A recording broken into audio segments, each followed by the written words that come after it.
Muitas famílias perderam seus entes queridos por desconhecer o que é o tratamento paliativo e as famílias, infelizmente, não lutaram por seus entes queridos, ou não puderam lutar por seus entes queridos por desconhecimento ou por acreditarem que seria o melhor. Essas famílias foram enganadas.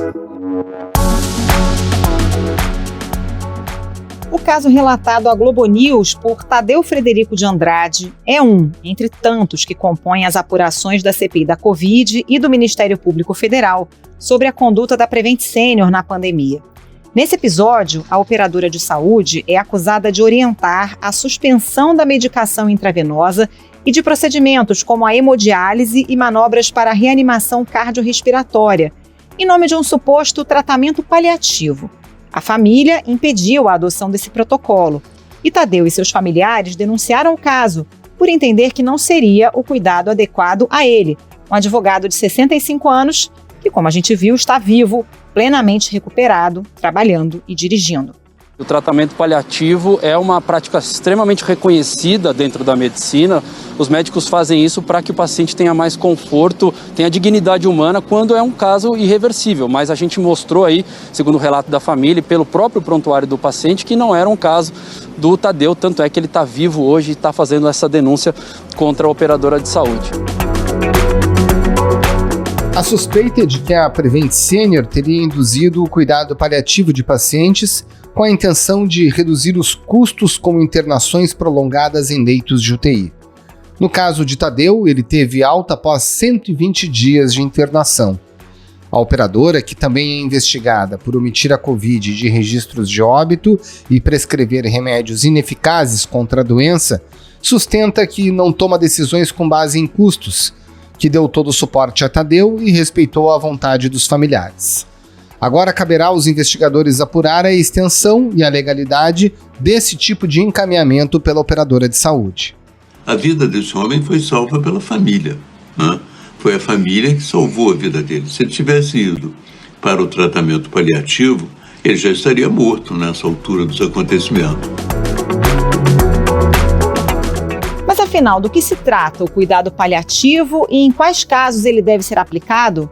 Por que esse tipo de tratamento não é adequado para pacientes como Tadeu? E até que ponto esse episódio levanta o debate sobre a qualidade do atendimento oferecido a idosos internados com doenças curáveis? Esses são os temas do Ao Ponto desta quinta-feira. Eu sou o Roberto Maltic, estou com a Carolina Moran e nesse episódio conversamos com o médico geriatra Douglas Crispim, presidente da Academia Nacional de Cuidados Paliativos. Fique com a gente.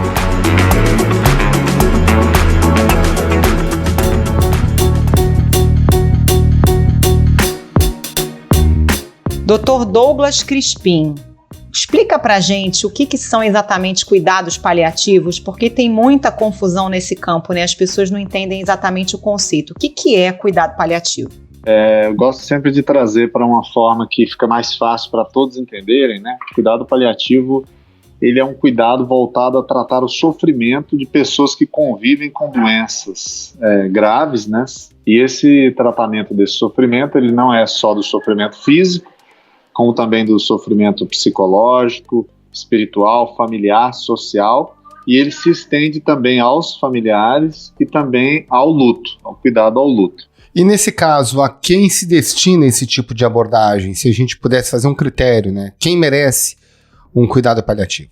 Então é interessante a gente pegar aqui os principais exemplos, né? A gente tem 3 grandes grupos de doenças, que são as doenças que são mais prolongadas, crônicas e que se beneficiam de cuidado paliativo. O primeiro grupo são as pessoas com doença oncológica, ou seja, os pacientes com câncer, que convivem com câncer, assim como nós temos diversos pacientes que acompanham em cuidados paliativos aí há mais de 10 anos, né? Então o cuidado paliativo ajuda a pessoa a conviver melhor com a sua doença, tratar os efeitos colaterais do tratamento e os sintomas.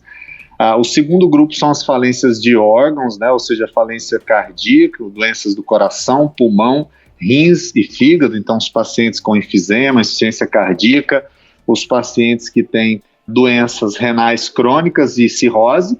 E o terceiro grupo, que são os pacientes, né, que têm doenças, que são as demências, né, os pacientes com doença de Alzheimer e afins, e as pessoas com grandes sequelas, pacientes acamados. No geral, todos esses grupos de doentes têm benefício de acompanhar com cuidado paliativo de forma precoce, ou seja, a partir do momento da instalação das doenças, e esse acompanhamento na fase inicial, ele não é especializado, ele tem competências que são desenvolvidas em outros colegas, mas com o avançar da doença, começa a se criar a necessidade de um especialista, né, para tratar esses doentes. Doutor, necessariamente cuidado paliativo se destina a pacientes terminais ou que necessariamente vão acabar morrendo por conta daquela doença ou não? É interessante isso que você falou, porque justamente o termo paciente terminal é um termo que ele não existe. No geral, a gente tem as doenças, né, e as doenças podem ter critérios, que são chamados critérios de terminalidade, que significam que aquela doença ela não teve a cura, e certamente a pessoa vai conviver com ela, então a médio ou longo prazo a chance de falecer maior seria daquela doença.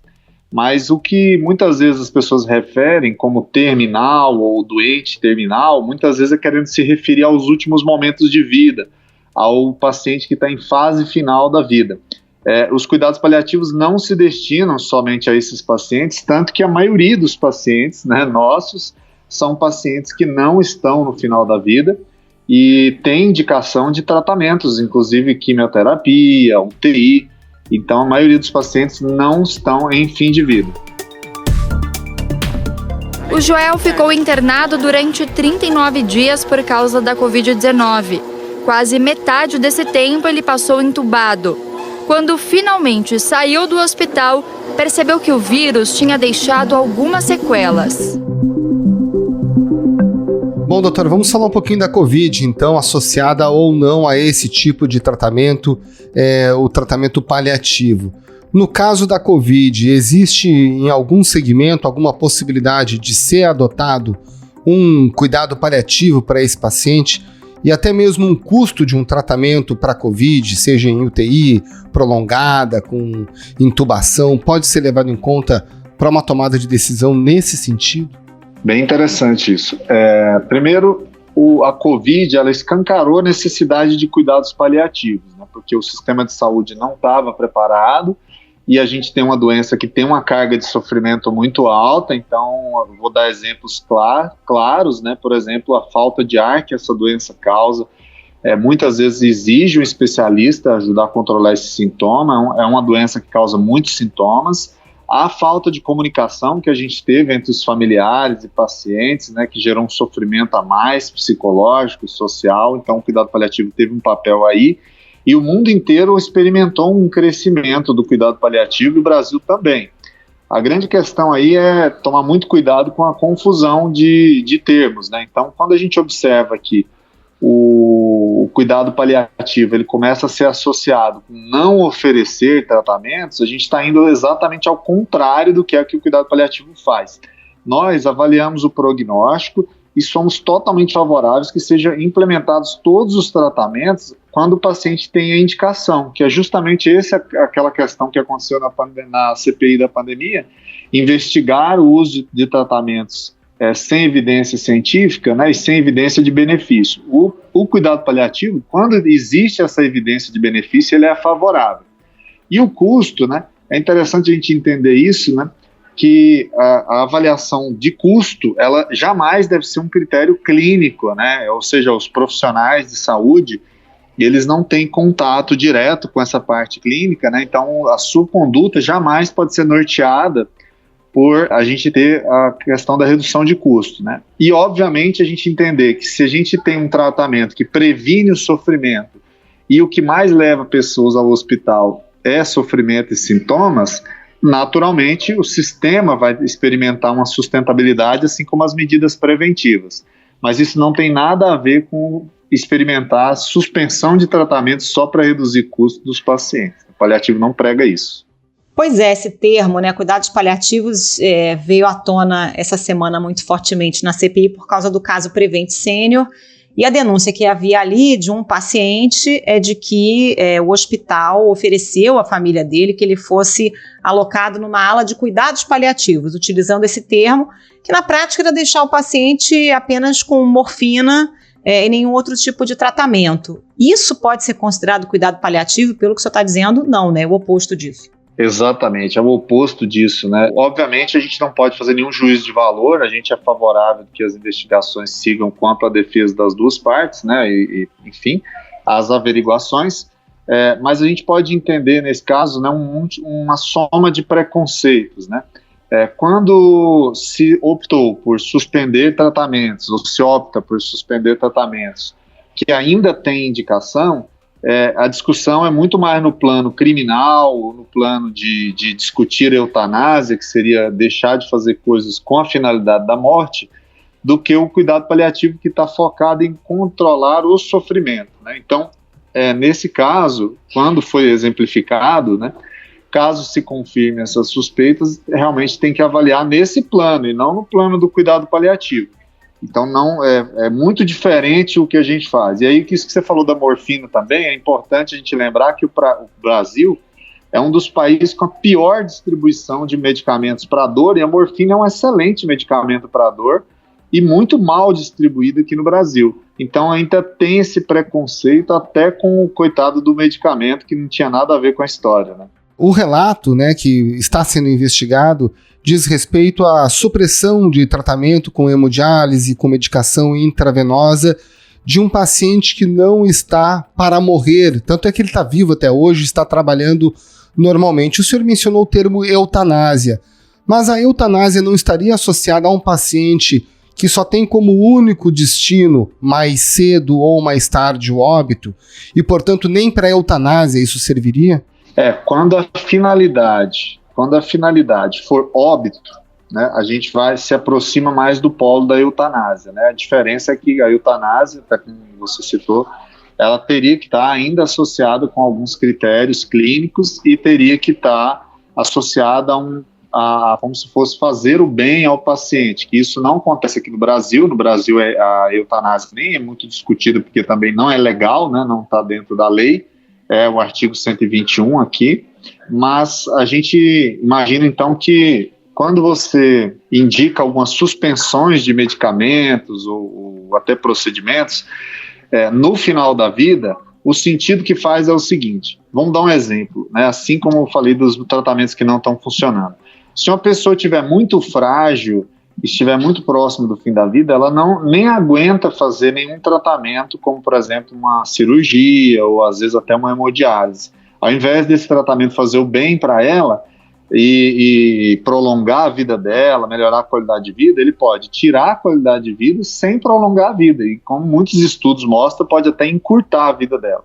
Então, o que se tentou aí nessa discussão foi como se fosse suspendendo os tratamentos de forma correta. Como eu disse, não dá para a gente saber, porque nós não vimos o paciente, não sabemos o caso, mas caso a suspensão tenha sido de forma incorreta, aí não tem nada a ver com o cuidado paliativo e está passando muito longe do cuidado paliativo, em geral.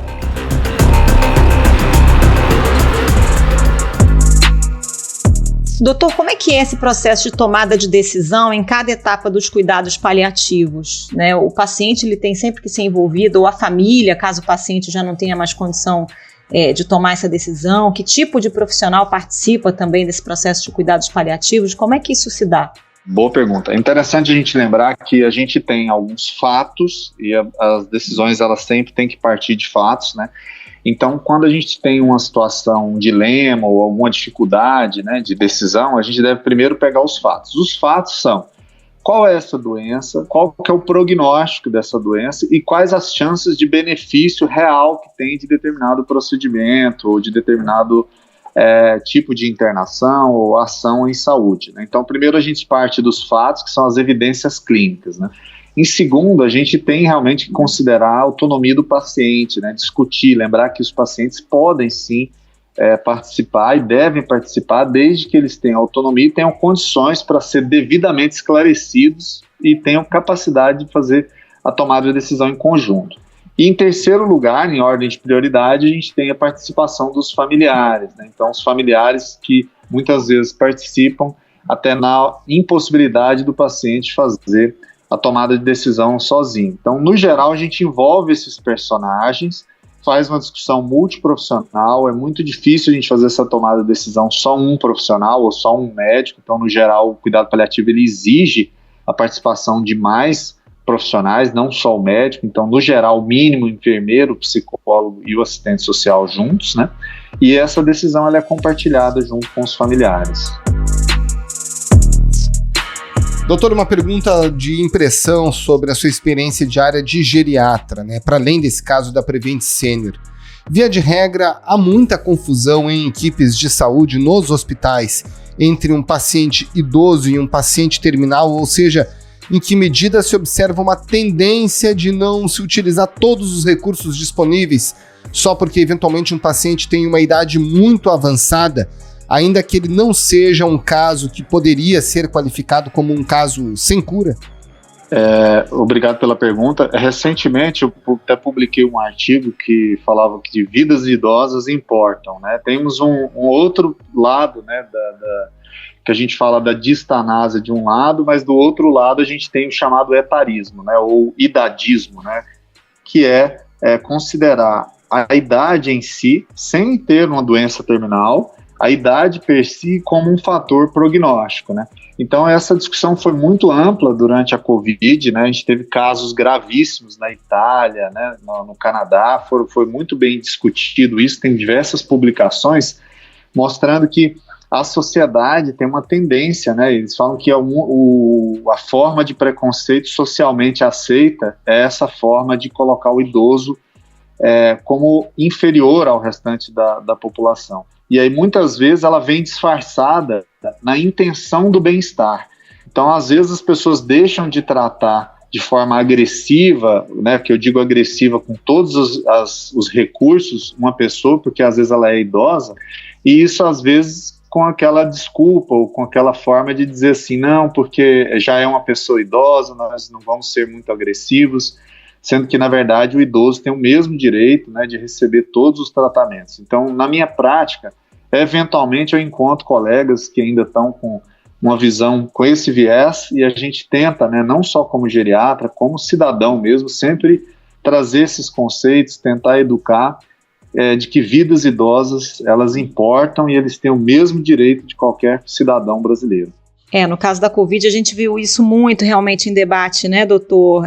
Inclusive, a idade acabou virando critério de desempate numa situação macabra em que os médicos se encontravam de ter que escolher para quem vai dar o respirador, para quem vai dar o atendimento, e aí o paciente idoso acaba levando desvantagem nesse cenário, né?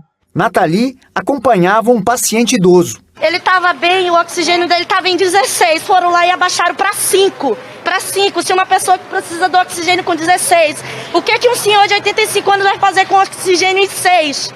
Se ele depende disso para viver, gente. Nos Estados Unidos, eles identificaram, inclusive, uma hashtag que se chamava Boomer Remover, que era atribuindo a Covid como se a Covid somente afetasse pessoas idosas. E isso foi comprovado que prejudicou, né, gerou um negacionismo da população mais jovem, prejudicando as medidas de combate à Covid. Então, a gente deve entender que nas situações de escassez de recursos, devem realmente ser priorizados aqueles com maior chance de sobrevivência. Mas nunca devemos esquecer que existem pessoas idosas que não têm doenças, né, graves e que têm uma chance de sobrevivência muito maior do que pessoas jovens e que têm alguns tipos de doença. Doutor, essas situações limítrofes que foram impostas pela pandemia aumentaram o preconceito com os idosos na sua avaliação? Eu acho que só escancarou, sabe? A população, eu vejo que a população em geral, e eu falo isso também, a gente vendo como geriatra, né, o que nós fazemos com a autonomia dos nossos idosos, né? Não era raro da gente chegar a um pronto-socorro, uma idosa com a outra filha, e o médico, ao invés de perguntar para a idosa, ele perguntava para a filha, né, o que ela tem, né? A gente ainda vê isso no dia a dia. Eu acho que a Covid ela fez só tirar aquela cortina e colocar isso na frente de todo mundo. E eu acho que tem um papel, e isso vocês estão fazendo isso também, ajudando, que é de trazer essa discussão, né, colocar ela em cima da mesa aos olhos de todos.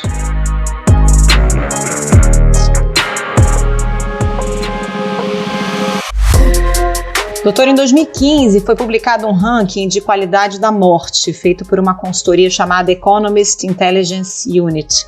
E aí foram 40 países avaliados e o Brasil ficou na 38ª posição, um resultado muito ruim. O que significa uma morte com maior ou menor qualidade e por que o Brasil vai tão mal? Boa pergunta também. O Brasil, de 2015 para cá, já teve uma melhoria, né? É importante também salientar. A gente saiu até do Atlas Mundial, do nível 3A para o nível 3B, que é provisão generalizada. Temos um aumento em média de 8% do número de serviços, né? Mas é importante a gente saber que estamos mal ainda, né? Hoje a gente tem 1,5 milhão de pessoas para cada serviço de cuidado paliativo.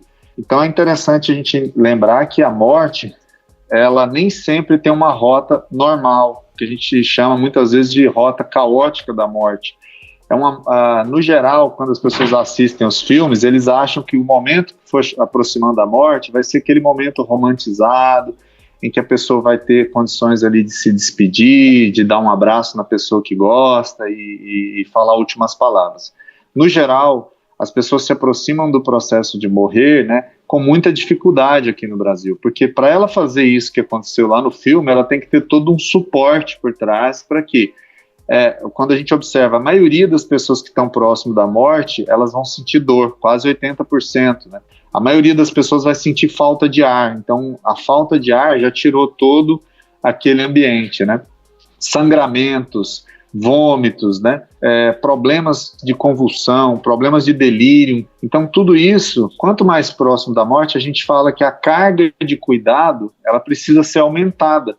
E se a gente não tem ainda, igual a gente não tem hoje no Brasil, uma política pública que financie para a gente ter profissionais especialistas disponíveis para todo mundo, a gente vai contribuindo para alimentar, não só a gente ter uma qualidade de morte ruim, porque aí o que vai acontecer com as pessoas quando estão próximo do fim da vida? A família vai, se for mais simples, vai chamar o SAMU e vai levar para uma UPA e o paciente pode falecer longe da sua família, sofrendo com sintomas, e se for uma pessoa mais rica, vai se levar para um hospital privado e vai ter também uma morte sofrida. Então, eu acho que a gente não pode continuar mais alimentando essa cadeia, porque ela culmina nessa visão que a gente tem do paliativos, porque como o cuidado paliativo tem pouco e só é chamado nos últimos momentos de vida, aí fica uma imagem de que o cuidado paliativo só é cuidados de fim de vida, sendo que não é verdade. Já era para a gente estar acompanhando essas pessoas desde a atenção primária, no nível ambulatorial, e quando elas se aproximassem da morte, a gente pudesse cumprir os princípios da OMS, do cuidado paliativo, que um dos princípios é preservar a autonomia e independência do paciente até o mais próximo da sua morte. Se ele quiser morrer em casa, por exemplo, hoje no Brasil nós não temos condições, porque o melhor em casa ele ainda está muito aquém daquilo que deveria ser. Doutor, para a gente fechar, como é que a gente vence esse status de assunto tabu? Né? O que a gente pode dizer para um paciente que ouve do médico esse termo, cuidados paliativos, e fica com medo? Porque acho que as pessoas se assustam, né? Quando ouvem esse termo de cuidado paliativo e acham que estão em risco de morte iminente. A primeira coisa que eu passo também para os colegas e para a sociedade é a gente precisa perder esse medo. Nós que somos os emissores, né, os receptores até a gente entende um pouco, quem está recebendo. E a gente tem que perder o medo primeiro. Se a gente chegar com medo, a gente já vai passar esse medo adiante. Quando eu chego para conversar com um paciente, uma família, e eu falo para você honestamente, eu não me lembro quando teve uma família que recusou o atendimento. Porque quem recusa ser bem cuidado, certamente é muito raro. O que eu gosto de explicar é assim, nós somos uma especialidade que cuida de pessoas que convivem com doenças de longo período, ou seja, doenças prolongadas, doenças que causam sofrimento na senhora e nos familiares da senhora, e também pessoas que têm doenças mais graves. E aí, quando a gente fala dessa forma, e mostra esse cuidado na prática, porque não adianta só você falar, né? Então não adianta a gente falar que vai dar qualidade de vida. Eu preciso chegar para atender esse paciente hoje, ele vai estar sentindo dor, ele vai estar com falta de ar. e amanhã na hora que eu voltar, ele vai estar sem falta de ar, ele vai estar sem dor, e aí ele vai falar, poxa, realmente cuidado paliativo funciona. E quem tem preconceito ou tem dúvidas, vai visitar um serviço legal, um serviço de referência, porque o que você vai enxergar lá vai ser sorrisos sendo recuperados, vidas sendo recuperadas, casamentos sendo recuperados e as pessoas vivendo até o último momento que ela puder. Dr. Douglas Crispim, presidente da Academia Nacional de Cuidados Paliativos, muito obrigado pela sua participação aqui no Ao Ponto. Um abraço e um bom trabalho. Muito obrigada, doutor. Um abraço. Um abraço e bom programa a todos.